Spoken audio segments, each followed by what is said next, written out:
Welcome back. We are now about to enter the work session of the Village of Pinehurst Council of December 9th, 2025. We have three items listed under general business that we will be addressing. Then we will go into a closed session pursuant to the North Carolina general statutes to discuss another item. And so I will now ask Doug, you've got it up on the screen, to, why don't you give us a snapshot overview, if you will, on the PUD. Yeah, sure. So I want to congratulate Kevin and Jeremy for making it through 2 meetings, but now we're going to talk about everything controversial that has happened in the last year. So we're diving in deep. Okay, so the PUD, we've talked about this before, so I will not go into too much detail, but I kind of just want to make sure we're all on the same page as far as this goes. And we do have 2 new council members. I know you listened to the last conversation, but I'll just do a high-level review.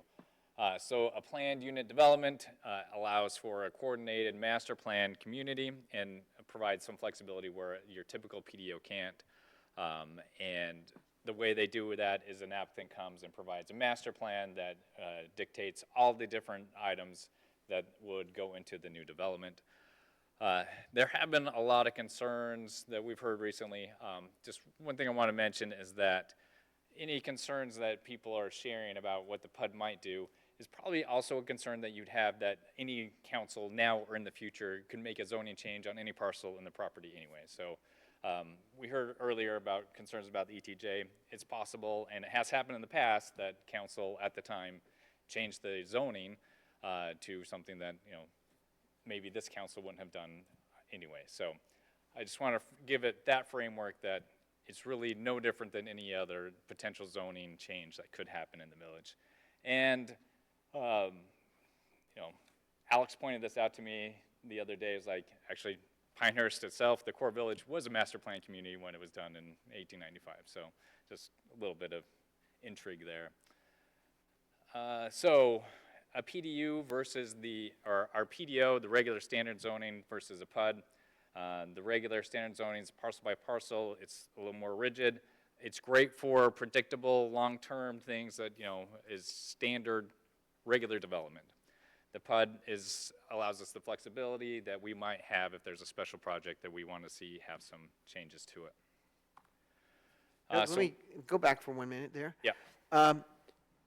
Remind us all of what is the minimum acreage? What gets into a PUD? Okay? Yep. Yeah. So, as a council, we can make that decision. I'm trying to remember what we put in there. Was it 30 acres? Does that ring a bell? Yeah. Okay. 30 for, I think, straight residential and then 5 for a mixed use, yeah. 5 for commercial as well. Yep. So council has the ability to suggest any changes to that if we so desired. So why would we want to consider a PUD? There are some projects that we might want to consider in the village that the regular PDO cannot serve well, or it would be overly difficult to accommodate those.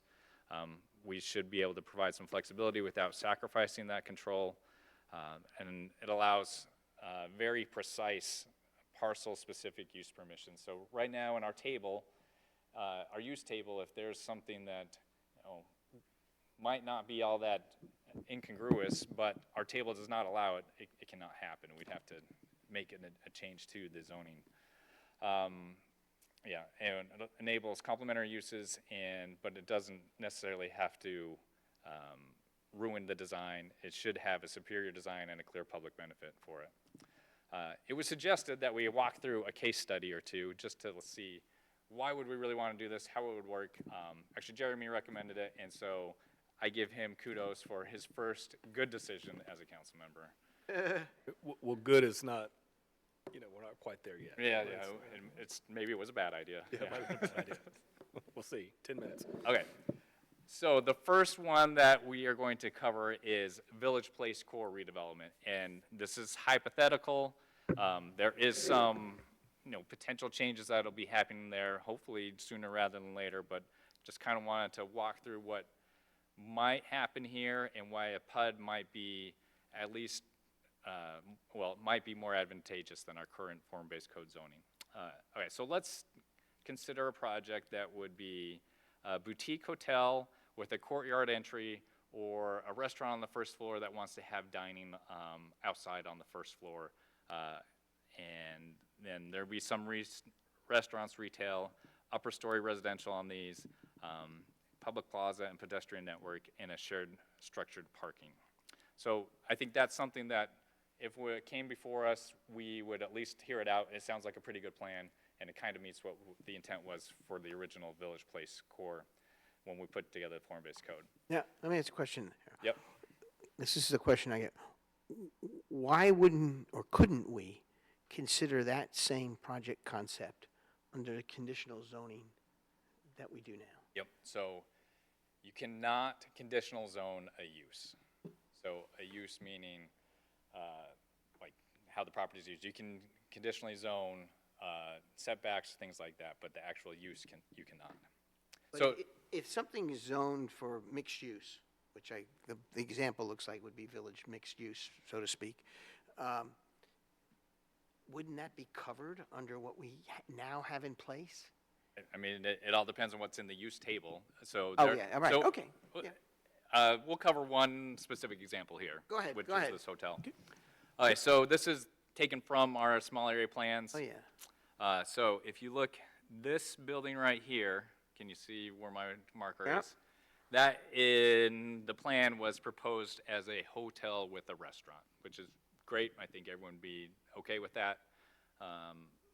And here's the same look at it above ground overhead. So for some context, here's the brewery, here's the road and kind of the parking area in front of the brewery, and this intersection right here is kind of what that building was looking like.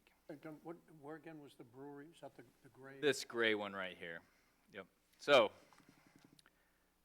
this is the small area plan that we currently have for Village Place. So we have, I think, O through, I forget, there's like 20 of them, O through P or something, or sorry, A through P. So we have in the Village Place core, A through E. So the only one where a hotel is actually allowed is in Block B. So if there was someone that wanted to put the hotel, like, say, on this corner, it wouldn't be allowed. And Unless it was rezoned. unless it was rezoned. Right. Yep. So a couple things I want to go over that. Also, no matter where it is in this area, it is a 10-foot setback. So if you wanted to have a courtyard entrance, or if you wanted to have dining with, the building's not on that 10-foot setback, that wouldn't be allowed. You'd have to potentially conditionally zone that into the plan. Is that conditional zoning or a variance against the 10-foot setback to make it 5 or 15 or whatever? Yeah, guess probably a fine. conditional zoning, but yeah. Okay. Doug? Yeah. So, just for my clarity, so each of these blocks, A, B, C, D, E, when we look at B and we see the 1, 3, and the 8, those correspond to our use table, right? And what uses are allowed, and number 8 would be the hotel/restaurant. Is that what we're looking at, correct? Yep, Okay. that's correct. And so, like John was saying, like if we wanted to put a hotel in one of these other ones, right now it's currently not allowed. You could rezone it, or what I would say would be easier is that you could have a planned unit development that encompasses all of it. Another thing that we might want to consider that currently wouldn't be allowed in any of these districts is it's on the side setback, it's a 0-foot setback. So the building has to go to the property line. But there might be very reasonable reasons why you wouldn't want that. You might want a pedestrian alleyway to get between that and the parking area. So those are concerns that you might have. I'm sorry, Doug, this is in the small area plan in the form-based district, there are requirements that a building go right to the property line Yeah, on the side. on the side, okay? And Which would make sense if it was next to another building, but not on whatever the boundary is, not on the outside. yeah, and even if they're, most of the time, yes, you want building to building because it creates a strong front, but there might be times where, yeah, you want a pedestrian alleyway to get to the parking in the back or something like that. So just the hotel, like we said, wouldn't be allowed in the preferred block. You'd either have to do a change to the district table, or you'd have to rezone the whole block to hotel, which would then cause other problems because you wouldn't be able to use some of the mixed-use stuff. And then we talked about the setbacks. You'd have some issue with, a courtyard if you wanted to do something like that, or the pedestrian passageways. Also, under the form-based district rules, it would be difficult to coordinate a shared parking, internal circulation, things like that. So what if we don't want the road to go right here? What if we want the road to somehow like align with Rattlesnake here, or align further down here so it's more in line with the entrance to the Greens development on the other side of the road? I mean, that changes everything, and we have a lot of work to do. So one option that I would recommend is that you could consider a PUD, and it would be a more easily developed area for the council to go through all those things.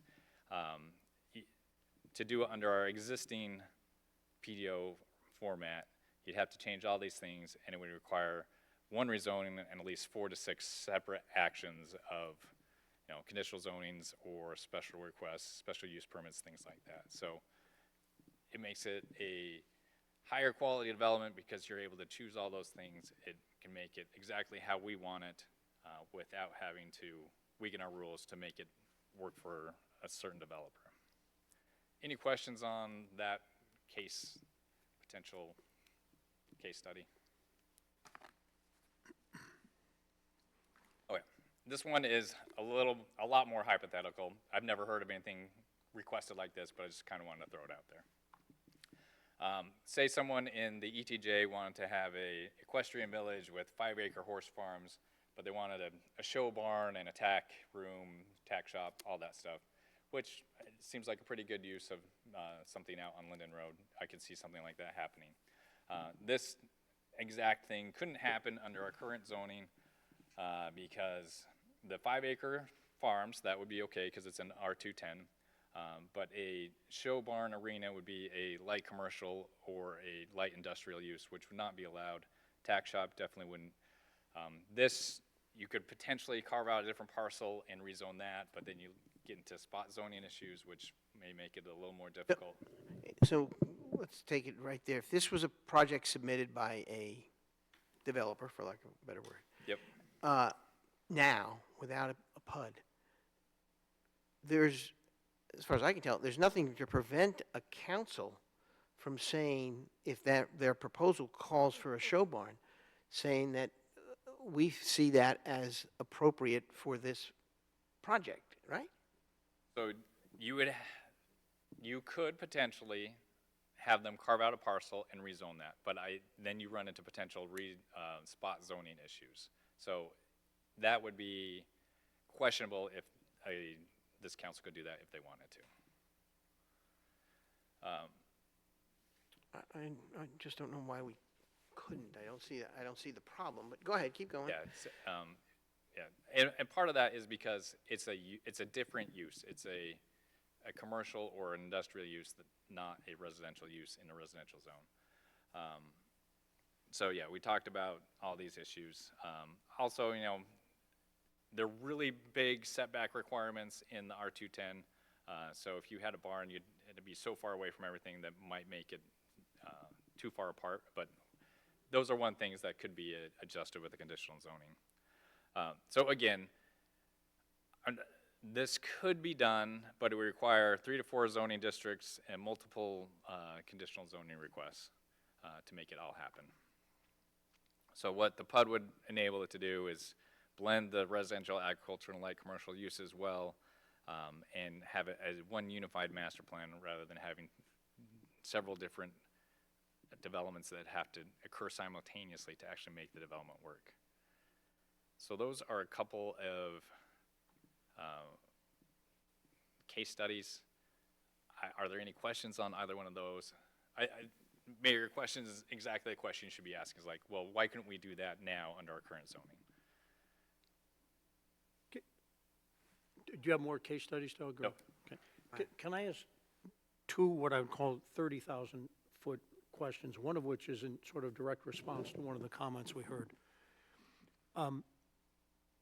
And if we covered this before, I'd simply have forgotten, but why was a PUD not considered in the rewrite of the PDO?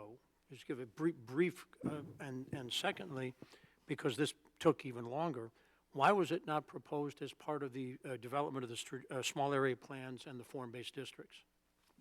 They're two separate but Yeah, sort that's- of parallel. Yep. First question, we discussed it here in August, and council's direction was to not include it in that. And Councilman Farrell was probably the strongest voice on it, and I think he did not want it to detract from getting the PDO done. But was it which- just not raised during that year-long or whatever, 10-month-long process? No Yeah, one we co- talked about it. Absolutely, it was raised, yes, and that is exactly right. Jack was very concerned about the definition of open spaces and how we were going to address it, knew that it Okay. would take a while to put that together, and that's why, and we didn't want to slow the process down. So urgency to get the PDO updated, leave this aside, take it up as a separate issue? Yes. Yep, yeah. And what about for the small area plans and form-based district? I mean, it predates me, I would just be speculating. I don't remember it ever Jeremy, being, do you have some insight possibly to I that? don't remember it ever being mentioned when we took up the small area plans in the 22, 23 year. It was one of the first things we took up when I joined the council.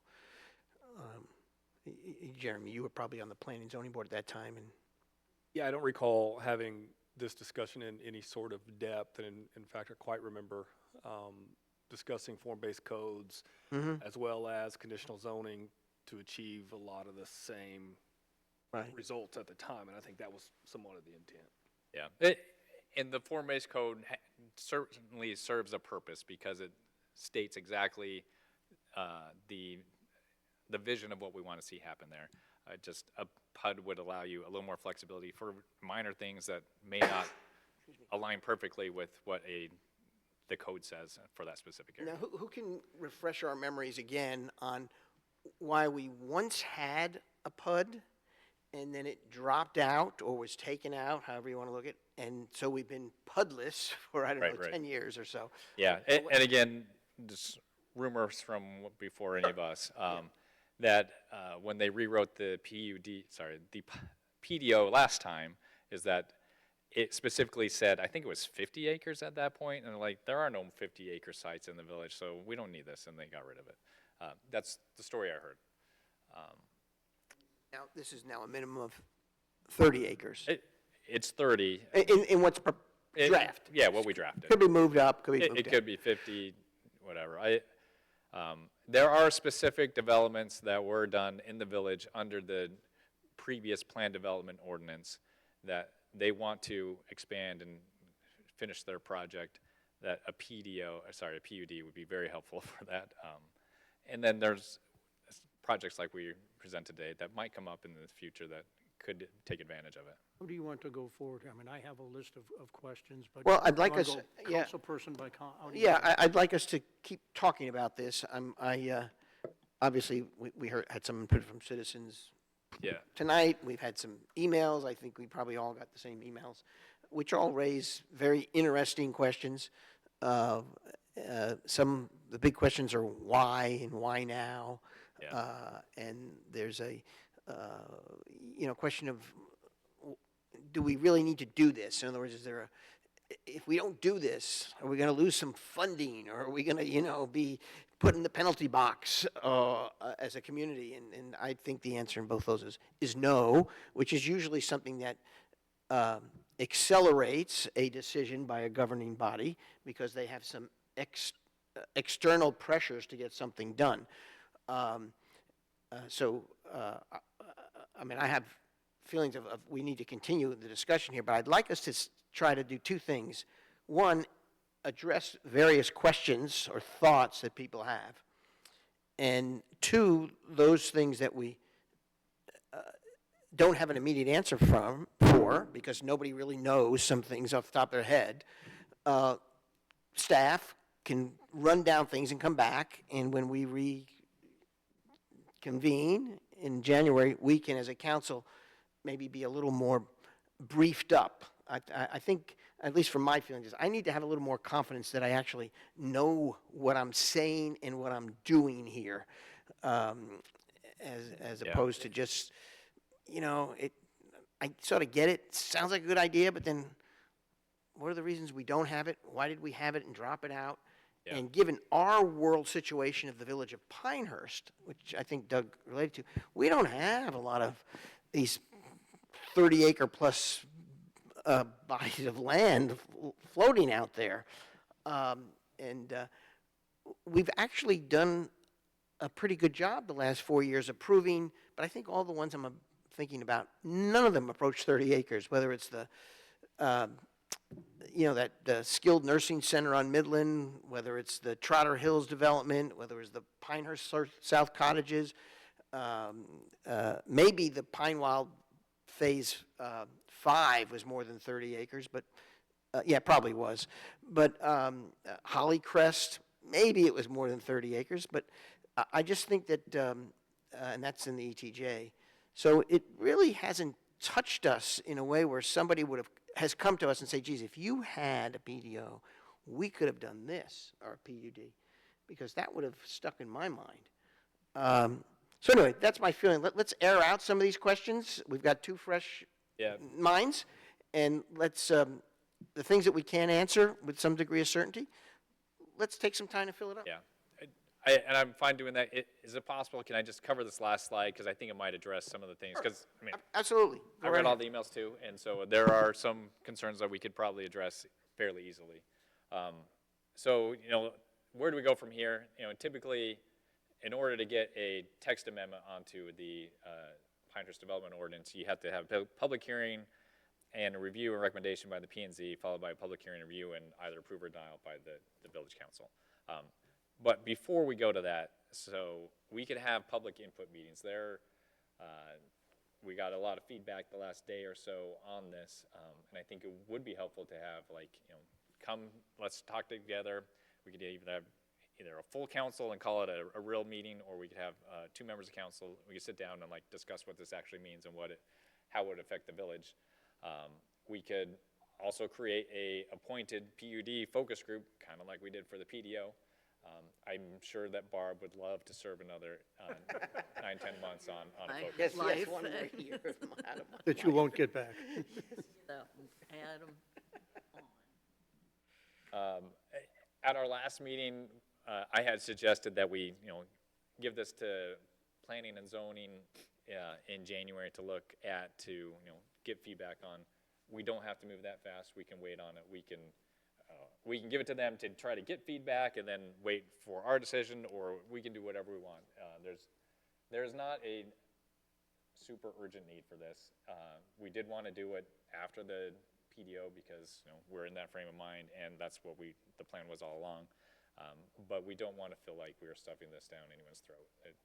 We have the ability to wait on it. We can also consider policies to address PUD concerns. I think this is probably the biggest one. So we heard tonight people concerned about development in the ETJ. It would be not unprecedented for the village council to create a policy that says we don't want any PUD developments in R210 zoning. So R210 is what the bulk of the ETJ is. We actually do want portions of the ETJ, probably in Pinehurst South, to actually be a part of the PUD. But I think it would be reasonable to say that we don't want any PUD in R210. Again, I don't think it really hurts because the council always has the ability to deny it. But if this makes people feel more comfortable, why not? It doesn't hurt at all. And then we can also consider additional text changes. So maybe it's not 30 acres, maybe it's 50 acres. Maybe we review the density cap. We put it at 5 units per acre. That it was just a number that Councilman Farrell and I decided upon. So that there's not a magic number, that can certainly change. And we can review all the development regulations that we put in there. So there's 2 pages of restrictions that we had. We could add more to that. We could beef those up. We can make it so it's more palatable.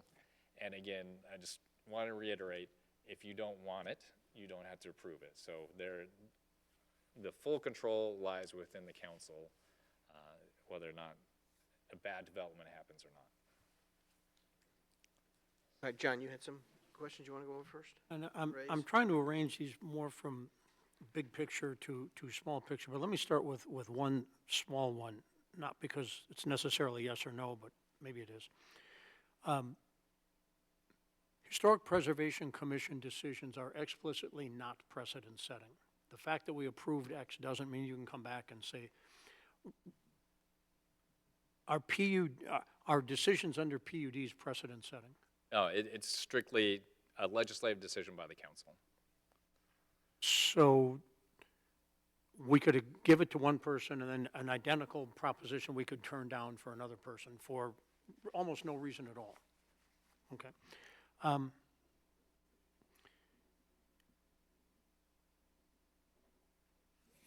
I would be interested in hearing input from the P and Z on what I would call an informal basis, not necessarily responding to a specific text, Sure. Yeah. but conceptually, how do they feel about it? Does it make their job easier, harder? You know, I would find that useful, just generally speaking.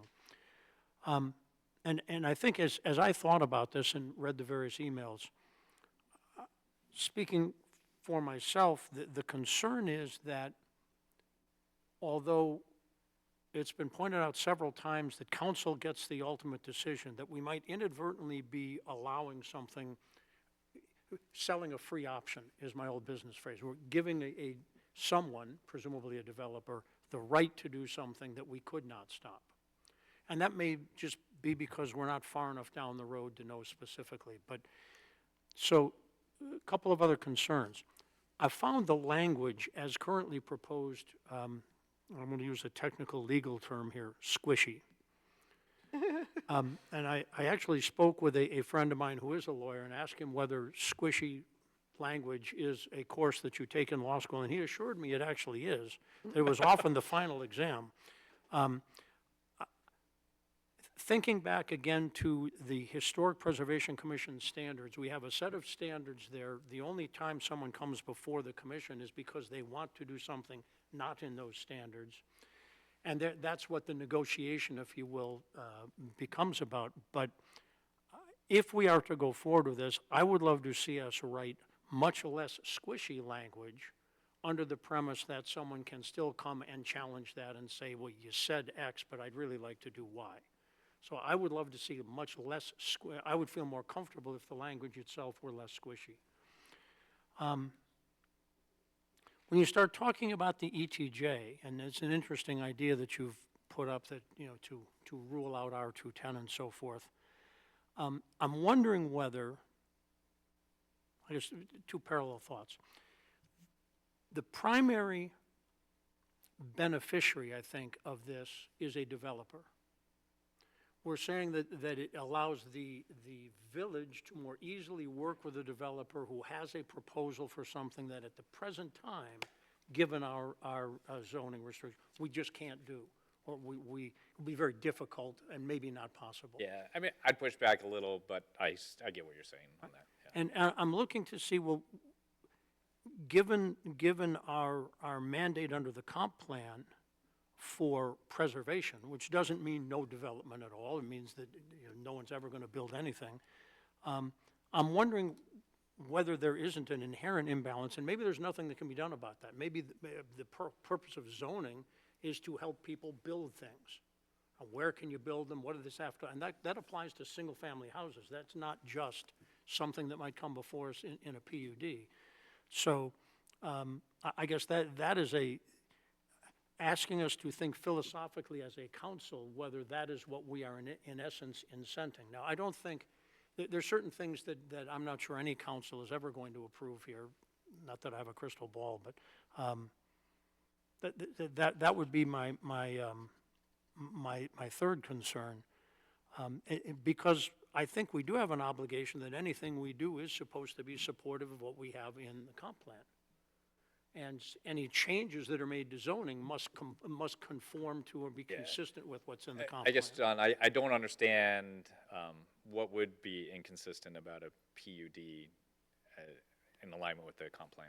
Well, it seems like maybe not the only, I mean, they're obviously in the commercial sphere, hotels and what have you, there are things which do not inherently involve density.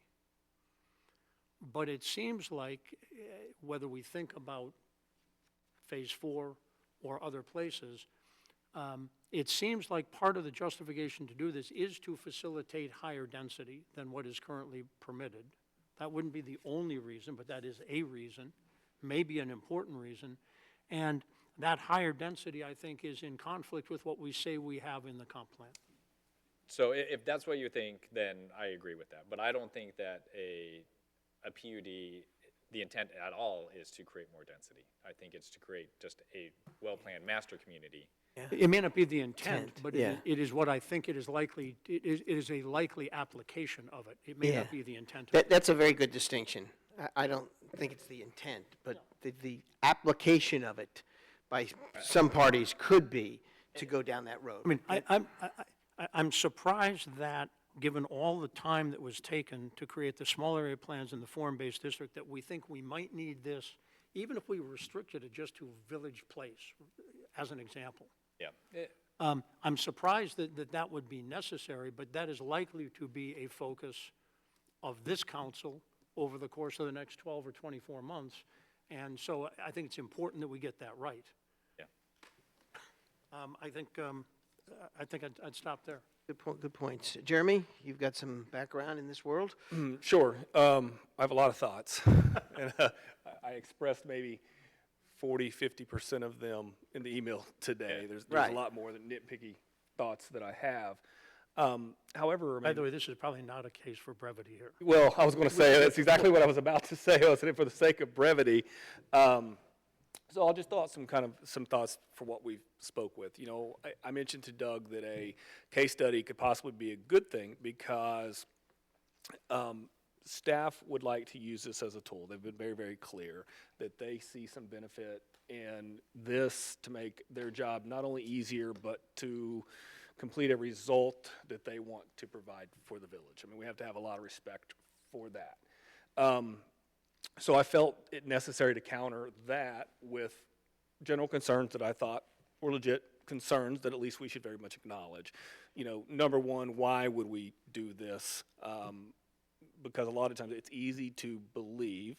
Well, let me back up. I do believe that PUDs can very much benefit a developer as much and then sometimes more if not implemented correctly and the process be done correctly.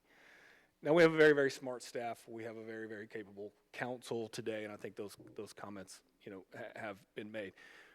But when you talk about squishy language, I agree with you, but the squishy part comes in the application process of actually creating each and every development. Because instead of having a boilerplate with uses and standards involved, we have a blank slate. And we are looking at all of our cards that we have, and we are applying them. So that's a good thing to create a good result, but it also creates a vision from a developer standpoint that he's going to ask for more density. He's going to ask for things in his favor. But our conditional zoning does that as well. So it does that exactly today. Which would mean we might not need the PUD. Correct. Might. I don't Might- say might wouldn't, not. but The only caveat is that you can't conditionally zone a use. That, and as well as the framework of a PUD provides more structure, in my opinion, than a conditional zoning application would. That's one of the benefits that we have to take a look at this, and why I'm recommending that we don't do anything today, but we continue a process. So one of the risks comes if we don't apply everything correctly. If we don't have an Alex Cameron, you know, who is able to really rattle off every single standard from every single thing. So that becomes a risk sometimes. And certainly when we're working and negotiating, if you want to use that term, with a developer that's smarter and bigger than us. Because when we get into definitions and we get into standards and applying ordinances, if something is misapplied or misdirected, sometimes, I'm not trying to create fear because there's a low percentage that's happening, but sometimes the developer then can see it better than we do and understand that they can get away with something because we agreed to it and we didn't necessarily see that. So that is one of my concerns. I also shared some concerns that in my opinion, it undermines our form-based codes. It undermines the zoning structure that we currently have by saying that it's all negotiable. So I think it's right to be concerned about those things. But I wanted to make sure that we start talking about some good things, because on the flip side of this, there are some good things to take a look at it. And again, not to jump around, but we always have the ability to not approve something if we don't like it, but the applicant still begins an application process. We know that we're not held to any sort of precedent. However, if we've created a vision that they feel like they're applying towards, there is a little bit of risk involved there for us, certainly if we feel that we want to deny in the denial process. The ambiguity of the result sometimes can be a little bit risky, in my opinion. Really, one of the last things, and I'll get off my soapbox. The ETJ is a very important topic, in my opinion, to take a look at, because I think Mr. Webster had a great point today. We're criticized a lot for placing a zoning structure on our ETJ and not having a lot of flexibility to that. And if we created a PUD and then said it's for everybody but the ETJ, it could be seen as we're restricting the ETJ's opportunity further.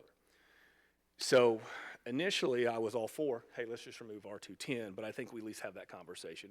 And to save everybody this time, I sent the email back. I think that your response back is probably the process that we should follow and that I would probably support, is slowing it down to P&Z. I think a meeting with them would be very beneficial, or with them to just think about it with no action, and then just continue this conversation until we work it all out. Sorry. Thank you, Jeremy. Well, I agree with that. I think my two biggest takeaways from the input I heard were, number one, protecting the rural character of the ETJ, and also increasing density in any residential neighborhood. And I guess my real question is, we have 3 options in the current draft, one for residents only, one for commercial, and one for mixed use.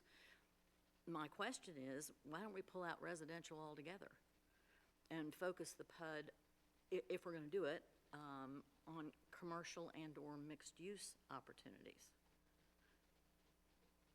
I don't know if we can, but just a thought. You're the governing board, so you can do almost anything you want. But that's actually something very much worth considering.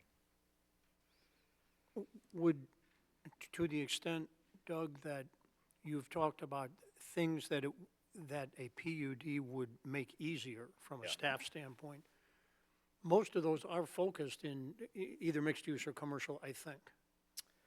Yes. There's one situation specifically where it would be mostly residential, but could we find a workaround for it? Probably. And Phase 4 hypothetically would have fallen into that category if that were on the table at the moment. Yeah. Mr. Mayor, Yes. I'd like to make a suggestion. Given all the uncertainty that's been expressed and all the concerns that have been expressed by council as well as by citizens tonight, with all due respect to all the work that's been put into this on a staff perspective, I'd like to suggest that we hold this proposal in abeyance to allow more time for discussion. Certainly I need to be better educated in the nuances of this, to not send it to P&Z yet, but allow us to all get up to a speed and a common understanding of this, the pros and cons, before it goes further.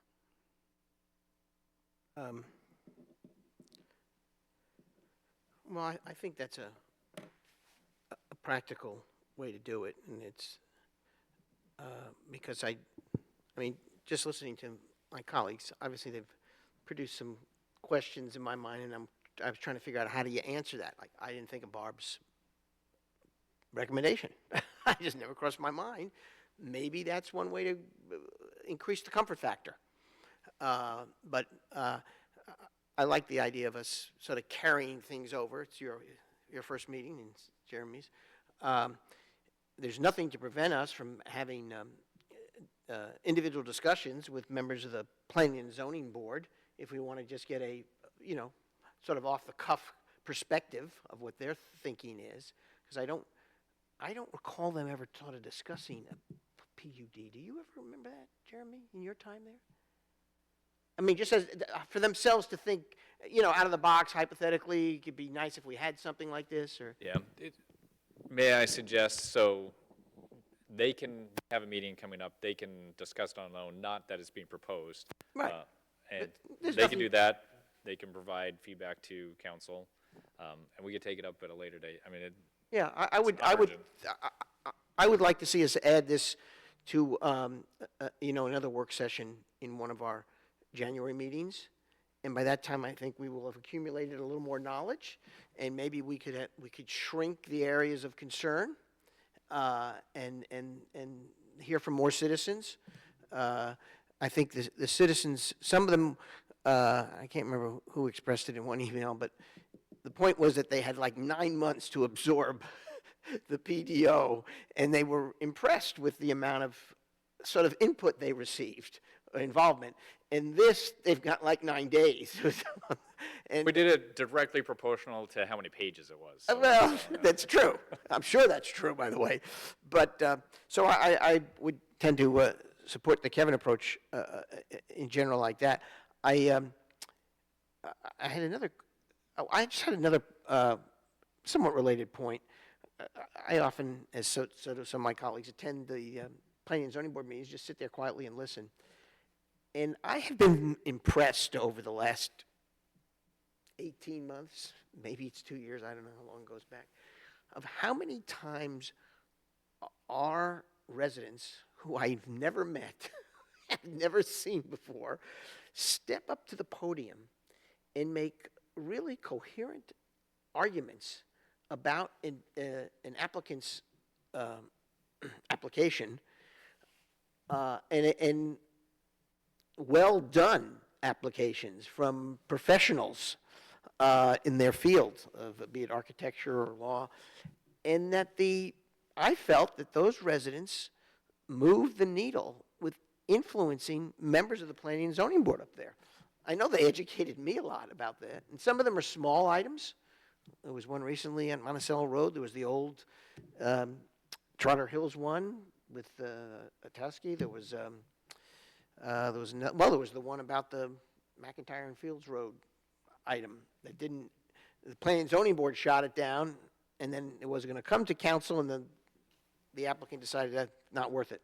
So I have a lot of faith that I've acquired over the last few years in the scrutiny that our Planning and Zoning Board applies to applications, and that our citizens get involved in.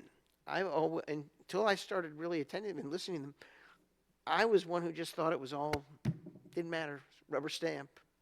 And I no longer have that sort of fear or problem, which also makes me want to hear a little bit more from citizens, because they're raising these concerns, and out of it, a quick draw. I wanted to add one thing to something Jeremy said. I don't attend Board of Commissioners meetings all the time, but I do not infrequently.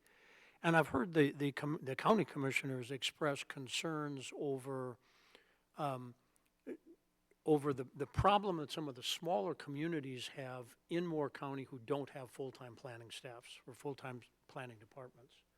And should the county play some role and try to help them not become victims of developers with more sophisticated legal teams? I'm not worried about that here. It's not to say that we will be perfect or no one could put any bamboozle us somehow. We have a full-time and very competent planning group here.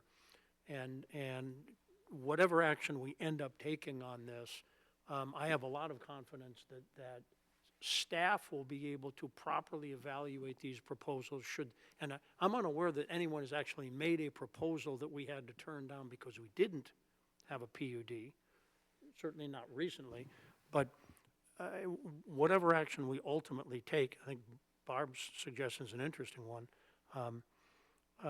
I have full confidence that staff will be able to do the initial legwork before things come to a P&Z or come to council. So I thought I'd mention that. I'll take this opportunity to state that the Planning and Zoning Board meetings are the best ran that they have been in the last 6 years, for sure. So kudos to Matt for running such a great meeting there.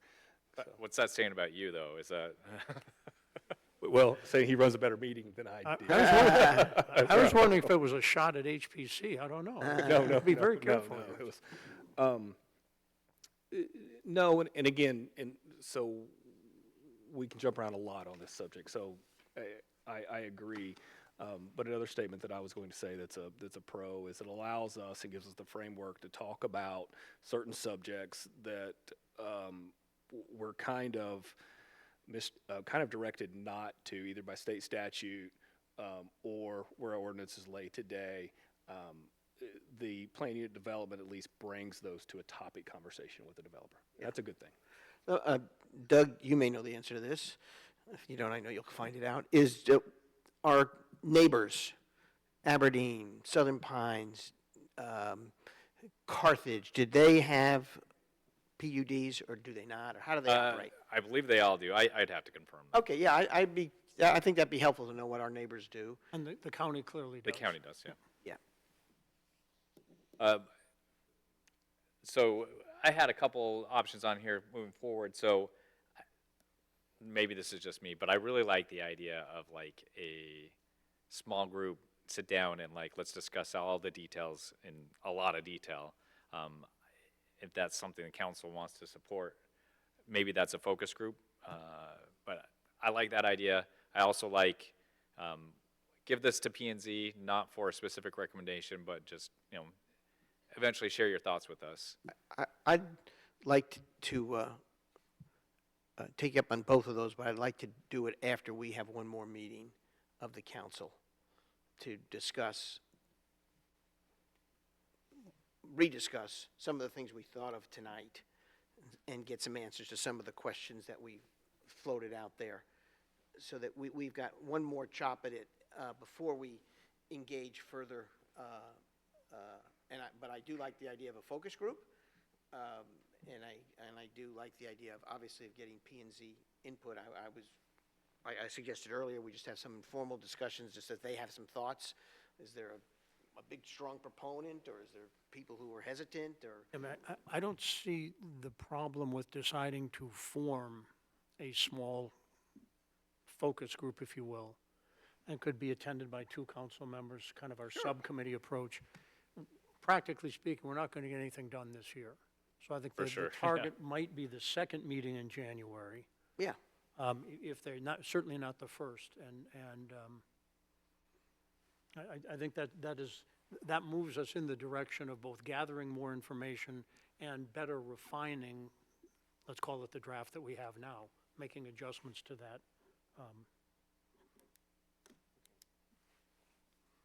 And part of that will be to solicit input from planning and zoning. If they could put that on their agenda under other business for their January meeting, so that it would then be prepared to feed into this group at Well, some we point. could, if they were to put it on their agenda for discussion purposes Right. themselves, we obviously could hear their opinions at this point, Yep. and which would probably help us. Would certainly way we attend get such a meeting. And, yeah, I would attend it too. So, if you're listening, planning and zoning, I'm sure you've got nothing else to do in January, if I remember. I say that facetiously. I'm sure, I know you have a crowded agenda. But a little bit of a discussion on this would be helpful for us to hear. So if I'm understanding correctly, let P and Z discuss this on their next agenda if they want.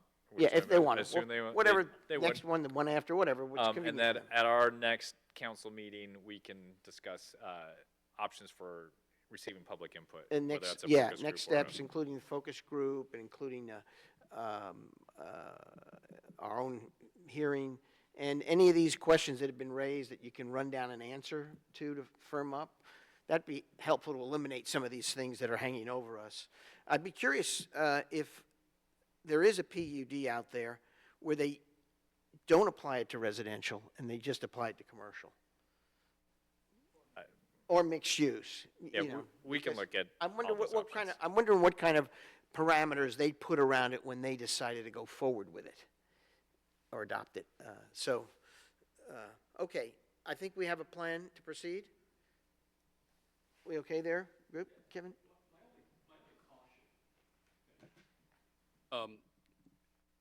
Would be the perception that it's going to P and Z and it's off to the races with this. Well, it's, And I think we need to be really clear about, the measured approach that we're taking to thoughtfully collect information from experts and come up with a unified approach to this. yeah, well, I think we're not sending anything to P and Z. We're not submitting a text amendment. Yes, they're big boys and girls, they're on their own there, they've listened to what we've said, or hopefully will, and they'll proceed accordingly. No, ours is a request for information, not for a recommendation. Yeah, yeah, there's nothing for them, no text is, in the words of Doug, we're not sending them a text. Okay, thank you, Kevin. Okay. All right, let us move on to, the noise Another hot topic. ordinance review, something that we've talked about much longer than we've ever heard of a PUD. So, Doug, go right ahead. Yeah, so we had a request from council to look at, our noise ordinance. We amended it about a year, maybe, 14 months ago. And we also got a request to compare ourselves with some of the other cities around the state, specifically some of the larger ones. When we had made our text amendment to the municipal code about 14 months ago, we looked more at local communities, and this was a suggestion to look at larger communities. Anyway, the intent of all this was to determine whether or not there's a noise issue and whether it warranted an ordinance change. In the memo, a whole bunch of information. I don't think we need to go into all that detail because it's boring. But Pinehurst, we currently have 75 decibels per day. At the other communities I looked at, it's about 70. So if we wanted to consider a change from 75 to 70, it would not be out of the ordinary. Okay. So we looked through all the complaints. We didn't actually have any documented violations that went in 2025. And the complaints were concentrated at 2 locations. What was suggested was potentially dropping the decibel level. I want to be careful about doing that because I don't want to criminalize normal activities. And I think the council as a whole is also of that feeling. I also like our objective standards that are in the ordinance now. I think it makes it much easier for a responding officer to go out there and say, yeah, this is a clear violation or this is not a violation, and it's not subjective on the police officer's part. And that, I believe, also was Chief Webb's recommendation when Barb and I met with people a year and a half ago. We kicked this off. Yeah. So some potential adjustments. I mentioned we could drop from 75 to 70. I mentioned the risk there. Also, since it hasn't actually been an issue, I don't know if we actually need to do anything about that. We do have the 2 locations that have been chronic problems. We could potentially put out noise monitoring devices in the public right-of-way if we wanted to have a little more data on those situations. Again, I want to caution us that if we do that, one, there's a little bit of a privacy concern, but also that just having a measurement device doesn't allow us to enforce it because we don't know what caused that noise. and, yeah, yeah, we wouldn't actually have anyone there to distinguish what, whether it was a car with a muffler that drove by that was really loud, or if it's a certain neighboring property. However, the data might be very useful, so if council wants to move forward that direction, I'd consider it, and we can move forward implementing that. And how do we determine the chronic locations? So based on our reports, we had 2 chronic locations that we got multiple calls on. One of them was specific to the next budget or bulleted item, golf course maintenance. But I think the other one would be a good pilot for such a program when we could test it out. Doug, do these noise monitoring systems currently exist, or would this be a new expense? We don't own them, so we could try to do it ourselves and buy off of Amazon a decibel reader device. But there are actual companies that use them for, typically they're used for monitoring short-term rentals, but we could use them to do outside, and it's about $100 a month. So I understand what we don't get from them. What would we get from them that might be helpful? Yep, we would get a log of data on, you could go in there and see when it reached above a certain decibel level. You could go there any time and see what the decibel reading was at that time. Does it Do you get a record information? It does record. So you could get information on time of day, I presume, maybe frequency, when noise occurred, that kind of thing, which, yeah. so patterns might be, not be evident. from- Right, I mean, it could be that every Friday and Saturday night, it's a problem, or we could look at the data and be like, actually, Friday, Saturday nights weren't any different than any other night. Also, sometimes the problem, and maybe this is perception or not, is that, yeah, when I called the police, they were really loud, but by the 8 minutes later, when you actually got here, they're no longer loud. And so that would help clarify some of those issues as I mean, well. I think for Kevin and Jeremy's benefit, this came up, or the most recent changes to the noise ordinance came about as something that Barb and I took on probably a year and a half ago in code enforcement generally. We had a meeting with essentially all the village staff under previous village manager. And with respect to noise, we used to have what I would call a relative. It was kind of ambient, and then above that, Chief Webb said that I don't want my guys doing arithmetic at 2 o'clock in the morning, right? So he was in favor of an absolute standard. I'm less worried about the 75 decibels. The argument for that is bouncing a basketball, and I said in a meeting that I used to be that kid who was out there at 10 o'clock at night shooting baskets. I'm comfortable that our residents would differentiate that. I like the concept of static monitoring because it gets us a little bit away from this inherent timing problem. The time of the observed violation and time the police respond. We're never going to fix that, okay? And I think it would tell us whether there really was a chronic problem or whether it was episodic. And just to give you guys some, because you may not remember this level of conversation is about 60 decibels.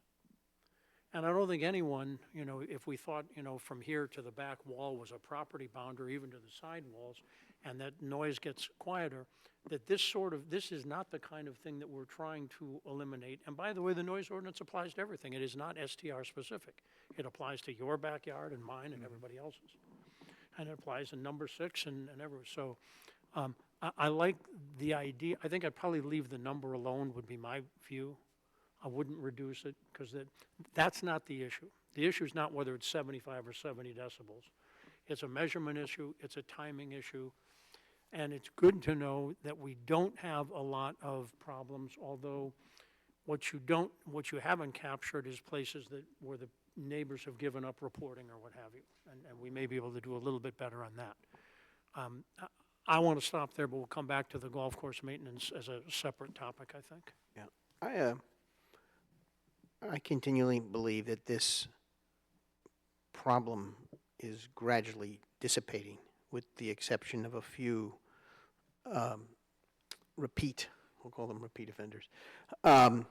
So I do tend to agree with leaving it where it is. And I like your recommendation there of the short-term monitoring of the chronic locations. It's rather inexpensive. Let's see what the data says. And then the thing that's not here, but that we've talked about in the past, is the way to make a friendly reminder to our residents and homeowners to consider X, Y, and Z, whether it's in our newsletter, on our website, because I really think the overwhelming majority of our citizens are cooperative on this. I do think that the overwhelming majority of the STR operators and owners who, because of our ordinance now tend to be really local folks, are very cooperative on this. In general, they don't, the sort of divided camps have melted away to a large extent, and I think that's good for the community, and I think it gets us to the place we always wanted to be, where we could have some STRs in the community that have obviously been there a good while, and but we've put a little bit of a cap or limit on the growth that was taking place 3 years ago. So I'm fine with that. As far as I'm jumping to the golf course, unless anyone has a comment on what I just said. No. Okay. I have a comment on this topic before we move to the golf course, but Go I'm ahead. ready to go back and forth. Go ahead if you want to. More of a question, maybe just for clarity and to catch me up. So Doug, when a police receive a noise complaint to a residence, what percentage of the time are they taking a decibel reading, and do they log them each time? Now I think every time they go, unless it's obviously that there's no noise. But yeah, and Chief Webb has asked them to record it in the CAD system so that we have a record of it. Good. So we do have a record of how many times they called, how many times the decibel reading was taken, and then how many times it was below, possibly a little bit? Yeah, and the report I shared with council, sometimes it has the decibel reading in the actual printout, and then sometimes you have to actually go in the report. So we've asked them, like, if you go there, just put it in the actual thing, so it's an easy report for us to run. So whenever there is a noise complaint call and the decibel reading is below, but there's some active noise and it's late at night. Yeah. Or in any case, are they making a courtesy notification to, I don't have a better term than offending location. Yep, yeah. But obviously not offending if they're not over, okay. Yes. They do make that courtesy notification, hey, you have made a phone call. And are those effective? Yeah, I mean, almost always if the police shows up, even if they were, at 55 and the number's 60, they'll like, oh, sorry, we'll go inside and we'll stop. Yeah, I think that's an important thing to note and for us to understand is we're still making that notification to somebody. Hey, your noise has carried you're like, or whatever. we're not going to write you a ticket, but hey, the neighbors asked if you keep it down. And These situations, I just believe, are self-correcting. Yeah. That's the way I think the usual response of a citizen is, just what was described by the village manager. Okay, Thank you for that. I got it. We'll tone down the radio, whatever it is, Okay, Helpful, I think. okay. The golf course maintenance exception, have we talked to any of the clubs on this yes, informally? one of them. Okay. What I was wondering is if we made the golf course exception to be no sooner than 6:30 a.m., if that half hour solves the problem, but what the problem does it create? That's what I was going to ask. Yeah, and that's something worth looking into. You guys are all more golfers than I am. Like, is the first tee time middle of June? Is it 7 a.m.? Yeah, pretty much. But it takes them a little time ahead of time to clear Yeah, I mean, what they have to do on the course. It can be as early as 7:15 or 7:30. But I can tell you, just having lived if you come out of Fields Road onto Midland Road at 6 or 6:30 in the morning during the summer, they are in the dark mowing the second green on the number 2 golf course. 3-4 days, not necessarily every day, but 3 or 4 times a week at least. The distinction that I would draw, because we're talking here about turf maintenance. To me, leaf blowers are not a part of turf maintenance. They're about creating cosmetic cleanliness, if you will. I understand why they have to be out there mowing the greens very early on. And I wonder whether the leaf blowing piece of it, which comes in sort of two pieces, when they're doing it on the fairways, they'll have a big trailer-drawn machine that is quite loud, and after we have maybe a windstorm or a thunderstorm, you can have pine needles all over the golf course, and for appearance sake, they like to get rid of that. I don't know that that is a turf maintenance process. And obviously, that's what generates much more noise, I believe, than the mowers themselves. And I don't know whether we can thread the needle there. But I would say, from Pat's standpoint, if maybe the blowers could start a little later and not impact what is really the turf maintenance, that's an observation. And it would occur in the private clubs as well. I don't know whether we get complaints about them from those places, but Just for clarification, the only comments I've ever had were about leaf blowers. Yeah. I've never had one about a lawnmower or a green cut. And I'm not a golf course maintenance technician, but I can imagine that you would need to use a leaf blower often, just to blow off pine needles and stuff from a green or whatever. It seems like a necessary thing. Yes. So, what do we need to decide, if all, or do we need to just touch base with some? If you'd like me to reach out to the clubs and say, Yeah. we're considering this change, what do you think? There's basically we need to reach out to Yeah. the three clubs. Right. And go ahead, get some feedback and let's see what they think. Yeah. and if they can bifurcate the issue of blowers versus mowers, that'd be the simple way to think about it. That may be a solution solve that it. makes everybody happy. We can ask them that, yep. Okay. That's great, Doug, thank you. I don't have anything else on that. Anybody else? Thank you for doing this. Yeah. Very helpful. So now we are, Mayor? Yes. Before we leave the topic of noise, is vehicular noise also considered within this rubric here? I mean, we don't have a lot of that, but we have some absurdly loud, intentionally loud sports vehicles and things, trucks and such. Are the police Yeah, there is bolted to? going off of my memory, we can look at, specifically, we can look up the ordinance, but I believe it's like, there's a decibel level reading within 25 feet of a vehicle. So if you can hear it at, 70 decibels, 25 feet away, it's a violation. The issue is, it has to be observed. Yes. You can't report it going by your house. Right, right. Well, you can, but, Yeah. it's 5 miles away by the time. I'm very sympathetic, used to have that issue myself, very difficult to improve enforcement because we can't be everywhere. I was thinking of, the quiet enjoyment of the village, having breakfast down there, and then some intentionally loud vehicle is disrupting the And peacefulness there. you occasionally, particularly in the summer, and particularly more at 10, 11, 12 o'clock at night, you may get groups of motorcycles all going at the same, and for that period of time when they're going by your house, it's very loud. But I don't know how we enforce that.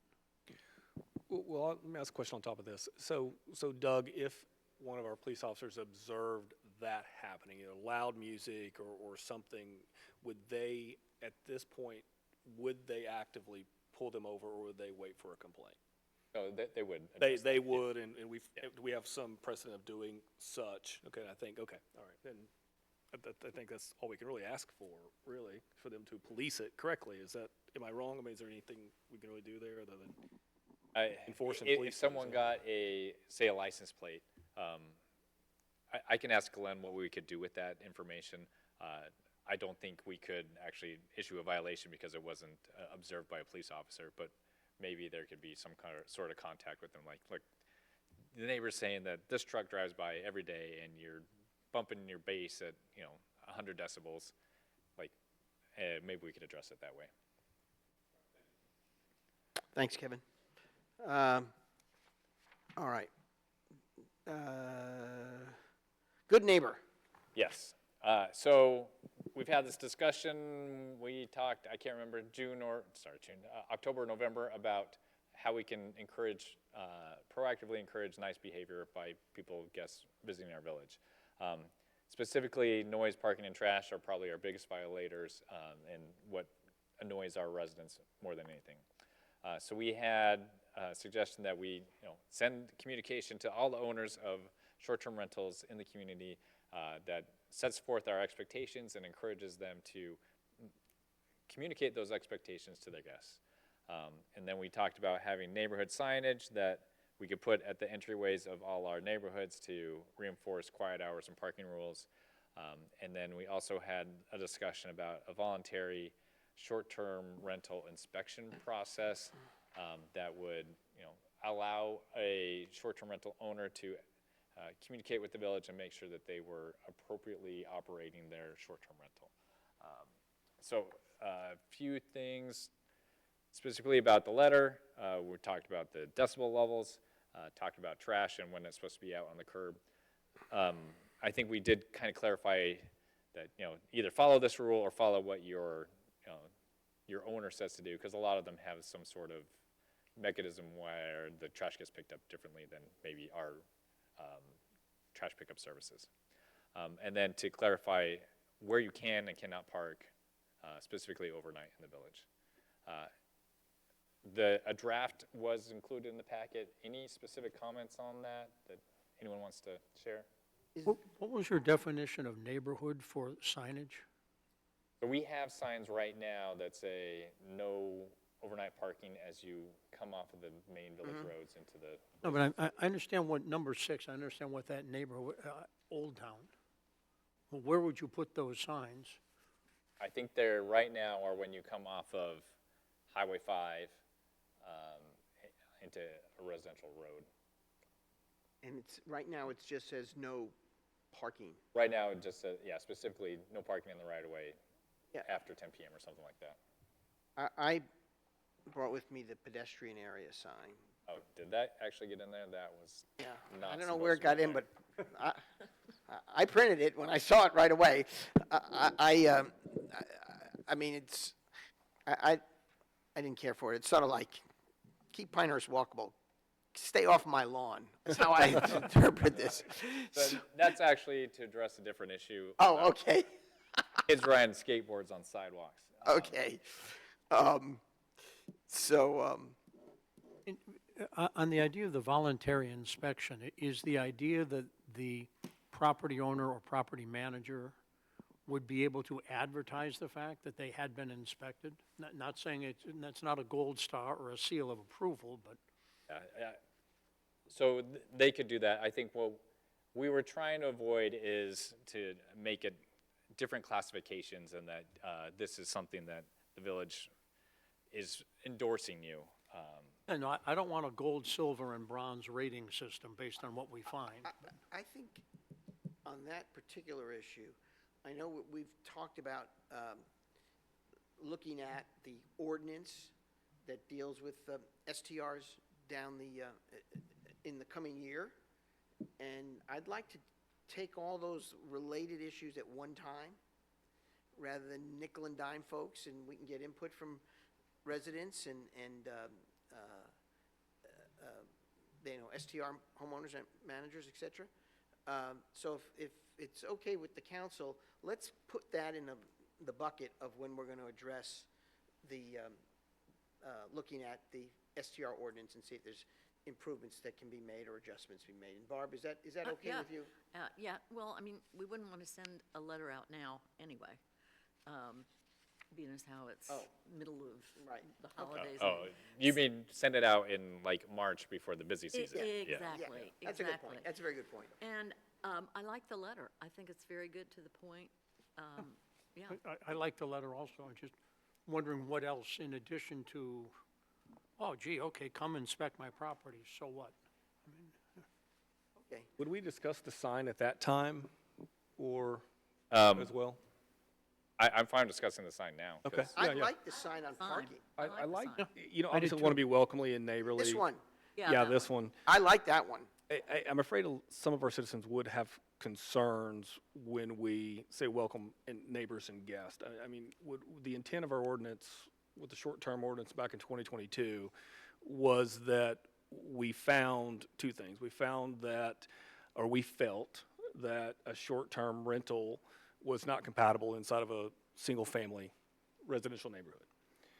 And although we grandfathered many in, rightfully so. Second thing that we found was that we had a survey that resulted in those who lived the closer to a short-term rental versus farther away from a short-term rental, it affected their quality of life.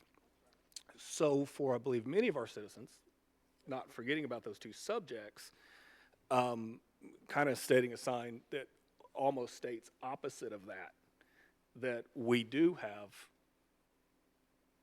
hotel-style guests inside of our neighborhoods. This is almost stating the opposite of what the intent of our ordinance stated when we adopted. That's my only concern. Not to nitpick it, it's a So nitpicky subject. we just cross out and guests, welcome neighbors, and Well, Or- I hate to be neighborly. welcome. Yeah. welcome, Welcome to just all. welcome, or neighbors and visitors. I think it, But I like, the guest thing, I agree with you. yeah, it kind of drives in that, hey, we have a commercial use, STR beside me, and people sometimes just aren't happy with that. And this sign kind of says, us as a village, we've changed our tune of those two topics. One is they weren't compatible, and two, when I live closer versus farther. I got you. So is the consensus, we just say welcome? Welcome, yeah. Yeah, right. welcome. All right. Sorry, just, since we're talking about the sign, is it clear enough, no overnight street parking? Like, I mean, I get that. I love the sign, I- design. What makes you hesitate? Well, but let me go back a minute. You can't park in the travel lane. Can you park in the right-of-way? Not that a visitor would have any idea what that even meant. Right, that's what I'm trying to get at. Like, you're right, you can't park in the travel lane, and you're not supposed to park in the right-of-way. Is that clear? Is that, if you were visiting this town, does that help you understand The that? inference is, I cannot be in this, I gotta be in the driveway or somewhere else, can't be on the road anywhere. Yeah. Right. I don't think have a that's problem with clear. As fast as people are driving by, it's plenty. Okay, Yeah, I think you're- good, Yeah, okay. I'm- Okay. And besides, the other signs are there too. Well, I was going to replace those and Oh, you're going to put these. replace those with these, oh, Yeah. okay. I think that's fine. And this, obviously, this is not an STR, this is applicable to anyone. Yeah, this is going to go in every neighborhood, yeah. So I think it's separate from Pat's issue on STRs. All right, so takeaway from the discussion, letter's good, send it out, a month before the peak season, and we'll put up these signs. yeah. And we'll look at the ordinance back. Yeah, that we can, And the gold standard program. Yeah, when we we'll look at the ordinance. sure, yeah. Okay, now what about the get off my lawn sign? Yeah, Where were we going to put these, or this is it, was this going to be downtown? yeah, so that was an accident. Okay. So we did have a request by a downtown business owner saying that, there were kids riding their skateboards or whatever, and so there is no signage downtown that says you can't do that. So we're like, can we put something up? We're still working on a design for All right, this. yeah, I think we, We will be disappointed in that because we are a offender and we will adhere. I am happy, although a little surprised, that we have not seen more e-scooters so far. I haven't seen one. No, I've seen maybe one. You read in other towns that it's become a they problem. It's take not a over. problem here. We don't need to borrow trouble, so. So we'll just put that in abeyance for now, the skateboard time. Is that okay with you for now?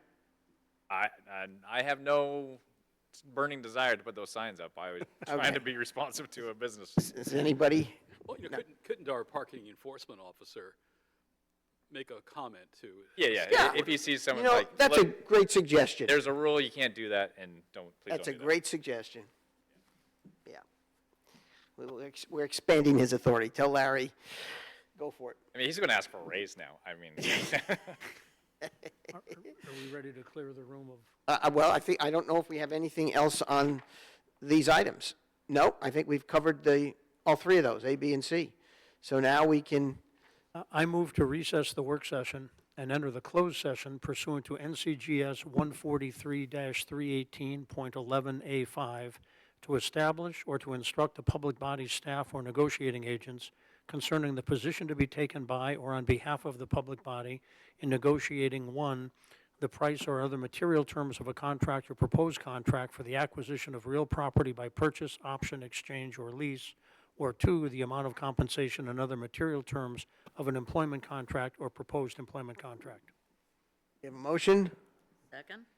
All those in favor? Aye. Motion adopted. Let's take a break and let the crowd dissipate out